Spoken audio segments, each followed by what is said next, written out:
सूचना केवल हमारे विचार हैं, वित्तीय सलाह नहीं। निर्णय लेने से पहले खुद शोध करें। किसी भी लाभ या हानि के लिए हम उत्तरदायी नहीं हैं।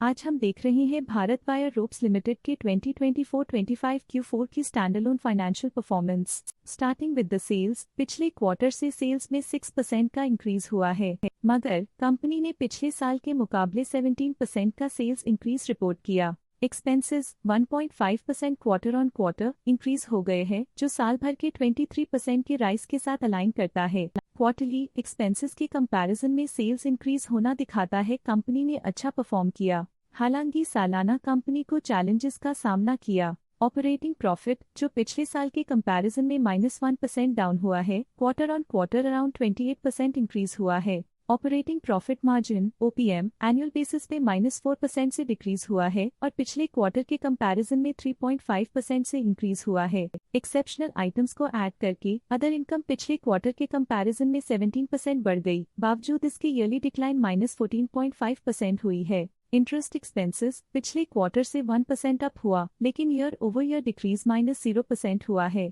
डिप्रिशिएशन कॉस्ट में 4.5% का क्लाइम देखने को मिला और ईयरली बेसिस पे 8% का इंक्रीज देखा गया। Profit before tax annually -2.5% decrease हुआ, लेकिन प्रीसीडिंग क्वार्टर से 39% बढ़ा है। इस साल कंपनी ने 24% टैक्स पे किया और क्वार्टरली कंपनी ने 26% टैक्स पे किया है। नेट प्रॉफिट ने ईयर ऑन ईयर -5% का डिक्लाइन दिखाया, लेकिन लास्ट क्वार्टर से 39% का इंक्रीज हुआ है। इस क्वार्टर में कंपनी का परफॉर्मेंस काफी अच्छा रहा। वहीं अगर एनुअल एनालिसिस की बात करें तो साल के दौरान कंपनी का परफॉर्मेंस अच्छा नहीं रहा। नेगेटिव नेट प्रॉफिट का मतलब है कि कंपनी प्रॉफिट के कंपैरिजन में नुकसान उठा रही है। अर्निंग्स पर शेयर EPS में ईयरली -6% का डिक्रीज देखा गया, लेकिन क्वार्टरली में 38.5% की बढ़ोतरी भी नजर आई। इस क्वार्टर में कंपनी का EPS काफी अच्छा रहा। भारत वायर रोप्स लिमिटेड के फाइनेंशियल स्नैपशॉट को रिव्यू करते हुए कुछ मुख्य ट्रेंड्स सामने आए हैं जो कंपनी की परफॉर्मेंस पे रोशनी डालते हैं। मार्च 2022 से मार्च 2025 तक भारत वायर रोप्स लिमिटेड की फाइनेंशियल जर्नी में सबसे पहले बात करते हैं सेल्स की। इस साल -0.5% की कमी के बावजूद पिछले 4 सालों में सेल्स में 51% की वृद्धि हुई है। इस साल सेल्स में गिरावट आई है, लेकिन पिछले 2 साल में अच्छी ग्रोथ हुई थी, जो एक अस्थायी रुकावट को दर्शाता है। अब बात करते हैं एक्सपेंसेस की। इस साल एक्सपेंसेस 12% बढ़े हैं और 4 सालों में 47.5% का इजाफा हुआ है। इस साल हालांकि एक्सपेंसेस सेल्स से थोड़ा ज्यादा बढ़े हैं, मगर ग्रोथ रेट्स का करीब होना स्टेडी ऑपरेशनल कॉस्ट को दर्शाता है। इस साल ऑपरेटिंग प्रॉफिट -35.5% कम हुआ, लेकिन पिछले 4 सालों में 70% का इजाफा हुआ है। इस साल ऑपरेटिंग प्रॉफिट में कमी आई है, लेकिन पिछले 2 साल की वृद्धि रेजिलियंस को दर्शाता है, जो एक अस्थायी मार्केट को संकेत करता है। इस साल नेट प्रॉफिट में -25% की गिरावट हुई, लेकिन पिछले 4 सालों में लगभग 4 गुना की बढ़ोतरी हुई है, जो कंपनी की मजबूती दिखाता है।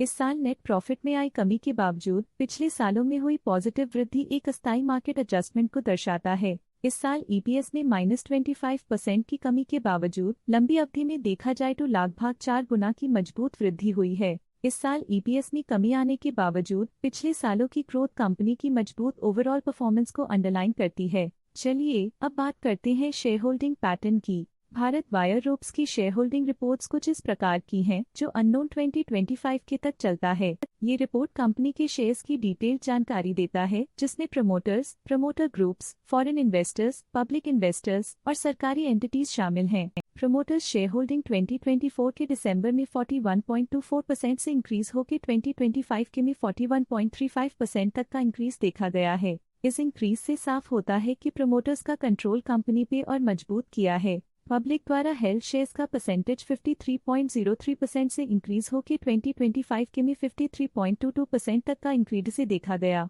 ये चेंजेस स्टेट है कि पब्लिक की इन्वेस्टमेंट कंपनी में क्वार्टर टू क्वार्टर इंक्रीज हुई है। जब कंपनी के शेयर्स का मैक्सिमम हिस्सा पब्लिक के पास होता है, तब ये माना जाता है कि कंपनी कमजोर हाथों में है, जो बाजार की अस्थिरता और स्पेक्युलेटिव ट्रेडिंग को इंडिकेट करता है। फॉरेन इंस्टीट्यूशनल इन्वेस्टर्स की शेयर होल्डिंग में थोड़ा डिक्रीज आया 2024 के दिसंबर से 2025 के में, जो दिखाता है कि फॉरेन इंस्टीट्यूशंस ने अपने स्टेक को क्वार्टर टू क्वार्टर -0.3 से डिक्रीज किया है, जिसे पता चलता है कि उन्होंने अपनी इन्वेस्टमेंट्स को पुल बैक किया है।